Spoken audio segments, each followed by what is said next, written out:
Aujourd'hui, nous allons parler d'expatriation en Italie et dans cette vidéo, je vais essayer de vous donner tous les conseils et toutes les étapes pour mener à bien votre projet en Italie. Moi, je suis Jessica d'Aller en Italie, la première agence qui vous aide à vous expatrier, trouver un emploi, lancer votre activité ou à investir en Italie. À travers une équipe pluridisciplinaire et qui parle le français basée en Italie, nous pouvons vous soutenir dans tous vos projets. Je vous laisse le lien en description de tous nos services, ainsi que le calendrier des webinaires gratuits que nous organisons tous les mois. Mais maintenant, revenons un petit peu à nos étapes.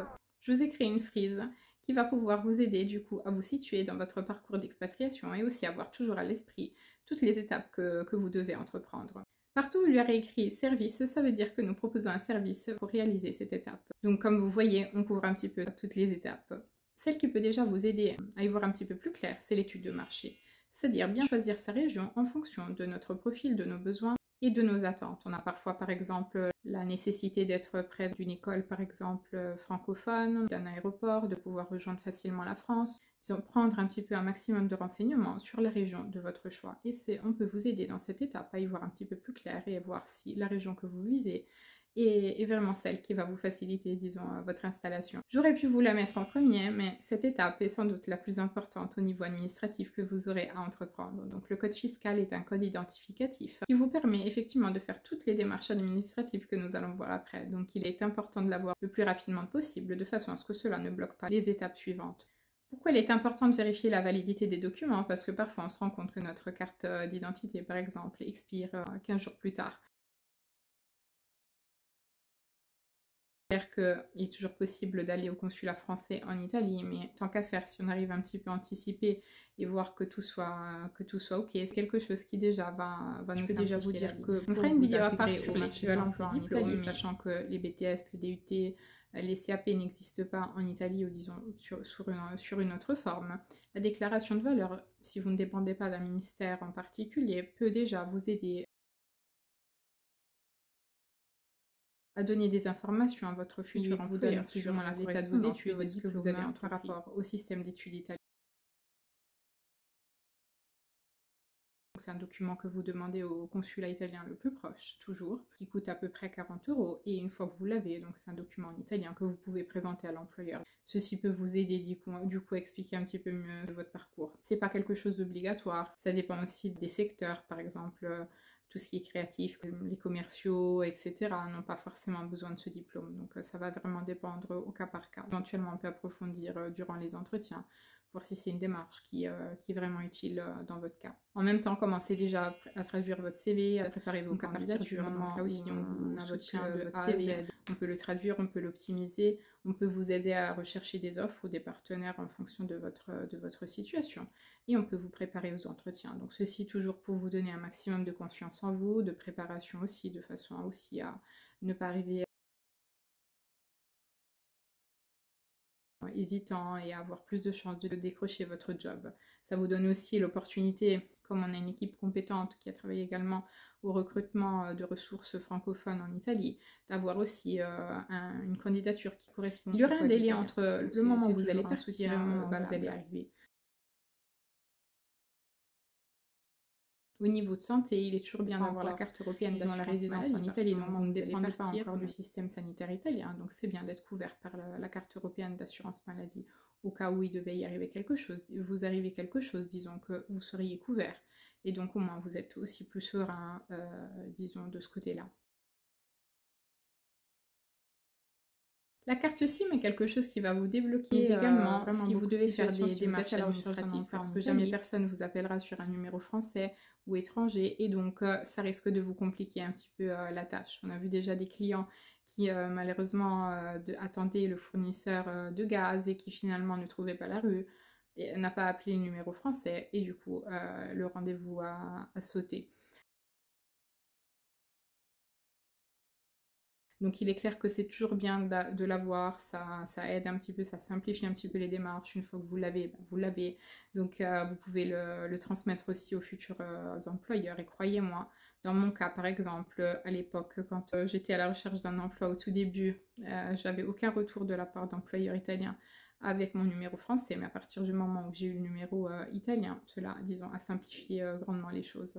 À ne pas sous-estimer du coup la carte SIM. Il est clair que la recherche d'emploi va vous aider également dans votre recherche de logement parce que surtout dans les grandes villes où il y a plus de demandes que d'offres, on va privilégier les bons dossiers, donc c'est-à-dire les personnes qui ont des CDI par exemple, les personnes qui n'ont pas d'animaux, les personnes qui ont une stabilité financière, qui peuvent prouver. Plus vous mettez de chance de votre côté, donc avec un emploi et déjà un contrat de travail, plus cela va vous faciliter la recherche de logement derrière parce que forcément on va toujours privilégier les personnes qui ont du coup des entrées en Italie.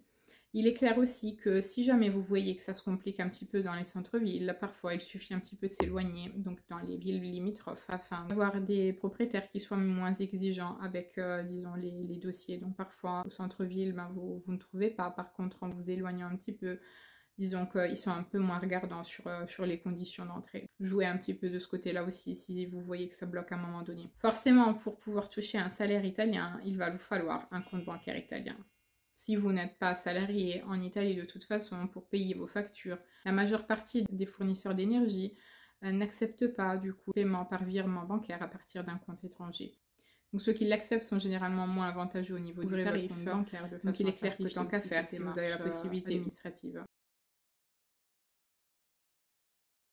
Une fois que vous avez votre contrat de travail, vous avez votre logement, vous pouvez annoncer votre départ aux autorités françaises. J'avais fait tout en même temps au moment où je partais, mais il est clair que vaut mieux avoir une situation stable avant de, disons, lâcher tout ce que vous avez en France, parce qu'après c'est plus compliqué de le récupérer et vous risquez de vous retrouver que si vous n'avez pas de situation en Italie et que vous avez clôturé celle en France, vous allez vous retrouver un petit peu en difficulté. Il est clair pour du faire les pris en charge même au niveau sanitaire, par exemple, votre logement. En Italie, l'assurance habitation n'est pas obligatoire. On vous la conseille toujours parce que même si on ne vous demande pas un contrat d'assurance habitation pour pouvoir entrer dans les lieux, s'il se passe quelque chose, ça sera de votre poche. Donc de toute façon, il vaut mieux être couvert, comme ça vous êtes serein. Surtout que dans certaines zones, il y a effectivement la possibilité qu'il y ait par exemple des catastrophes naturelles, vous êtes susceptible d'avoir plus de cambriolage, donc tant qu'à faire, on essaie de simplifier un petit peu tout ça. Là aussi, on peut s'occuper de vous fournir plusieurs devis dans le secteur où vous aurez choisi votre maison. Donc on vous donne tout le support linguistique, toute la durée à partir du moment où on vous fait les devis et on vous aide à souscrire du coup votre assurance. La demande de résidence est obligatoire. Donc à partir du moment où vous êtes de résidence permanente sur le sol italien, établir votre résidence, que vous soyez étudiant, que vous soyez expat, etc. Donc il faut déclarer cette résidence auprès de la commune de votre domicile, avec le contrat de location, vos fiches de paye, etc. Vous déclarez votre résidence. La majeure partie des mairies proposent ce service en ligne, et donc dans ce cas-là, on peut vous le faire nous-mêmes directement en ligne pour pouvoir vous faciliter un petit peu aussi cette démarche administrative. Une fois que vous êtes résident, que vous avez votre emploi, vous avez votre habitation, vous pouvez vous inscrire au système sanitaire italien. C'est là, disons, l'ordre qu'on préconise, mais parfois vous allez voir que ça va un petit peu se chevaucher ou parfois il y a des choses qui vont se débloquer avant. Donc l'inscription au système sanitaire se fait auprès de l'ASL, la plus proche de votre domicile, et donc avec tous ces documents qui montrent donc votre situation en Italie, donc le contrat de location, les fiches de paye, etc. Si vous avez des CDD, vous devrez y retourner à chaque fois pour faire le renouvellement après la durée de votre contrat. Généralement, pour choisir un médecin traitant, comment ça se passe? Ils vous donnent une liste, ils vous disent là où il y a de la place et donc vous choisissez un petit peu à travers une liste. Si vous avez le temps en même temps de prendre 5 minutes pour voir un petit peu quelques avis en ligne, ça peut toujours vous aider à choisir un médecin potable, disons, dans la liste qui vous est fournie. Si vous avez du coup un véhicule, vous devez l'immatriculer. 3 mois, vous avez encore 60 jours pour le début de votre résidence. Donc,